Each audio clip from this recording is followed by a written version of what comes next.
कैसे होगी? शिष्य: हे गुरुदेव, भ्रम से हो अथवा किसी अन्य कारण से परात्मा को ही जीव भाव की प्राप्ति हुई है और उसकी उपाधि अनादि है तथा अनादि वस्तु का नाश नहीं हो सकता। इसलिए इस आत्मा का जीव भाव भी नित्य है और ऐसा होने से इसका जन्म मरण रूप संसार चक्र कभी निवृत्त नहीं हो सकता। तो फिर हे श्री गुरुदेव, इसका मोक्ष कैसे होगा, सो कहिए। आत्मज्ञान ही मुक्ति का उपाय है। गुरु: हे वत्स, तू बड़ा बुद्धिमानी है, तूने बहुत ठीक बात पूछी है। अच्छा, अब सावधान होकर सुन। देख, मुग्ध पुरुषों की भ्रमवश की हुई कल्पना माननीय नहीं हुआ करती। जो असंग, निष्क्रिय और निराकार है, उस आत्मा का पदार्थों से, नीलता आदि से आकाश के समान भ्रम के अतिरिक्त और किसी प्रकार संबंध नहीं हो सकता। साक्षी, निर्गुण, अक्रिय और प्रत्यक ज्ञानानंद स्वरूप उस आत्मा में बुद्धि के भ्रम से ही जीव भाव की प्राप्ति हुई है। वह वास्तविक नहीं है, क्योंकि वह अवस्तुरूप होने से मोह दूर हो जाने पर स्वभाव से ही नहीं रहता। जैसे भ्रम की स्थिति पर्यंत ही रज्जु में सर्प की प्रतीति होती है, भ्रम के नाश होने पर फिर सर्प प्रतीत नहीं होता, वैसे ही जब तक भ्रम है तभी तक प्रमादवश मिथ्या ज्ञान से प्रकट हुए इस जीव भाव की सत्ता है। लोक में अविद्या और उसके कार्य जीव भाव का अनादित्व माना जाता है, किंतु जग पड़ने पर जैसे संपूर्ण स्वप्न प्रपंच अपने मूल सहित नष्ट हो जाता है, उसी प्रकार ज्ञानोदय होने पर अविद्याजनित जीव भाव का नाश हो जाता है। यह जीव भाव अनादि होने पर भी प्राग भाव के समान नित्य नहीं है, क्योंकि अनादि प्राग भाव का भी ध्वंस होना देखा ही गया है। अतः जिस जीवत्व की बुद्धि रूप उपाधि के संबंध से ही आत्मा में कल्पना हुई है, वह स्वरूप से उस आत्मा से पृथक नहीं हो सकता। बुद्धि के साथ यह आत्मा का संबंध मिथ्या ज्ञान के ही कारण है। इसकी निवृत्ति ठीक ठीक ज्ञान हो जाने से ही हो सकती है और किसी प्रकार नहीं, तथा ब्रह्म और आत्मा की एकता का ज्ञान ही वास्तविक ज्ञान है, ऐसा श्रुति का सिद्धांत है। अतः ब्रह्मात्मैक्य ज्ञान हो जाने से जीव भाव की निवृत्ति हो जाती है। उस ब्रह्मात्मैक्य ज्ञान की सिद्धि आत्मा और अनात्मा का भली प्रकार विवेक पार्थक्य ज्ञान हो जाने से ही होती है। इसीलिए प्रत्यगात्मा और मिथ्यात्मा का भली प्रकार विवेचन करना चाहिए।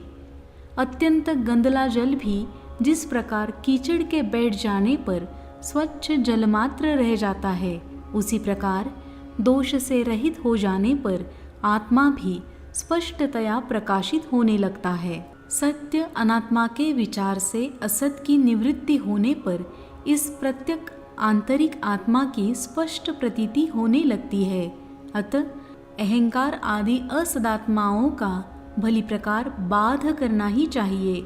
अतएव विज्ञानमय शब्द से कहा जाने वाला यह विज्ञानमय कोश भी विकारी, जड़, परिच्छिन्न तथा दृश्य और व्यभिचारी होने के कारण परात्मा नहीं हो सकता, क्योंकि यह अनित्य है और अनित्य वस्तु कभी नित्य नहीं हो सकती। आनंदमय कोश आनंद स्वरूप आत्मा के प्रतिबिंब से चुंबित तथा तमोगुण से प्रकट हुई वृत्ति आनंदमय कोश है। वह प्रिय आदि, प्रिय, मोद और प्रमोद इन तीन गुणों से युक्त है और अपने अभीष्ट पदार्थ के प्राप्त होने पर प्रकट होती है। पुण्य कर्म के परिपाक होने पर उसके फलस्वरूप सुख का अनुभव करते समय भाग्यवान पुरुषों को उस आनंदमय कोश का स्वयं ही भान होता है, जिससे संपूर्ण देहधारी जीव बिना प्रयत्न के ही अति आनंदित होते हैं। आनंदमय कोश की उत्कट तीव्र प्रतीति तो सुषुप्ति में ही होती है, तथापि जागृति और स्वप्न में भी इष्ट वस्तु के दर्शन आदि से उसका यत् किंचित भान होता है। यह परात्मा आनंदमय नहीं है, क्योंकि आनंद उपाधि युक्त एवं प्रकृति का विकार है, शुभ कर्मों का कार्य है और प्रकृति के विकारों के समूह स्थूल शरीर के आश्रित है।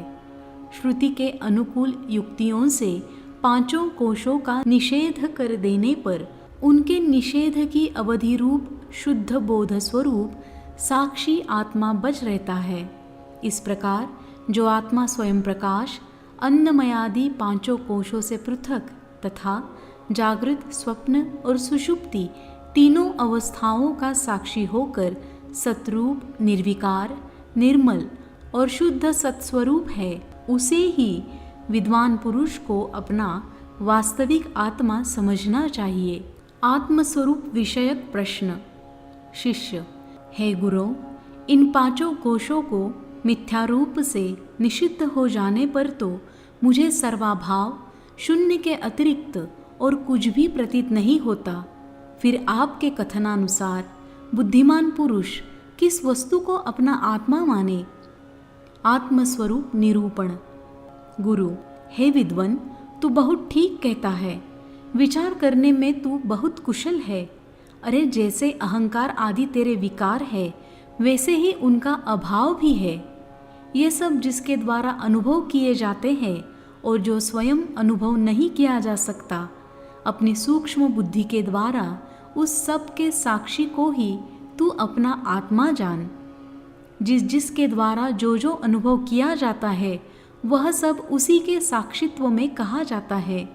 बिना अनुभव किए पदार्थ में किसी का भी साक्षी होना नहीं माना जाता। अपना तो यह आत्मा स्वयं ही साक्षी है, क्योंकि यह स्वयं अपने आप से ही अनुभव किया जाता है। इसीलिए इससे परे कोई और अपना साक्षात अंतरात्मा नहीं है। जागृत, स्वप्न और सुषुप्ति, इन तीन अवस्थाओं में जो अंतःकरण के भीतर सदा अहम अहम, मैं रूप से अनेक प्रकार स्फुरित होता हुआ प्रत्यक रूप से स्पष्टतया प्रकाशित होता है और अहंकार से लेकर प्रकृति के इन नाना विकारों को साक्षी रूप से देखता हुआ नित्य चिदानंद रूप से स्फुरित होता है, उसी को तू अपने अंतःकरण में विराजमान अपना आप समझ। जिस प्रकार मूढ़ पुरुष घड़े के जल में प्रतिबिंबित सूर्यबिंब को देखकर उसे ही सूर्य समझता है, उसी प्रकार उपाधि में स्थित चिदाभास को अज्ञानी पुरुष भ्रम से अपना आप ही मान बैठता है। विद्वान पुरुष घड़ा, जल और उसमें स्थित सूर्य का प्रतिबिंब, इन सब को छोड़कर जैसे इन तीनों के प्रकाशक, इनसे पृथक और स्वयं प्रकाश रूप सूर्य को देखता है, उसी प्रकार देह, बुद्धि और चिदाभास, इन तीनों को छोड़कर बुद्धि गुहा में स्थित साक्षी रूप इस आत्मा को अखंड बोध स्वरूप, सबके प्रकाशक और सत असत दोनों से भिन्न, नित्य, विभु, सर्वगत, सूक्ष्म, भीतर बाहर के भेद से रहित और अपने आप से सर्वथा अभिन्न इस आत्मा को भली भांति अपना निज रूप जानकर पुरुष पाप रहित, निर्मल और अमर हो जाता है। वह अति बुद्धिमान पुरुष शोक रहित और आनंद घन रूप हो जाने से कभी किसी से भयभीत नहीं होता। मुमुक्षु पुरुष के लिए आत्म तत्व के ज्ञान को छोड़कर संसार बंधन से छूटने का और कोई मार्ग नहीं है। ब्रह्म और आत्मा के अभेद का ज्ञान ही भवबंधन से मुक्त होने का कारण है, जिसके द्वारा बुद्धिमान पुरुष अद्वितीय आनंद स्वरूप ब्रह्म पद को प्राप्त कर लेता है। ब्रह्मभूत हो जाने पर विद्वान फिर जन्म मरण रूप संसार चक्र में नहीं पड़ता। इसीलिए आत्मा का ब्रह्म से अभिन्नत्व भली प्रकार जान लेना चाहिए। ब्रह्म सत्य ज्ञान स्वरूप और अनंत है।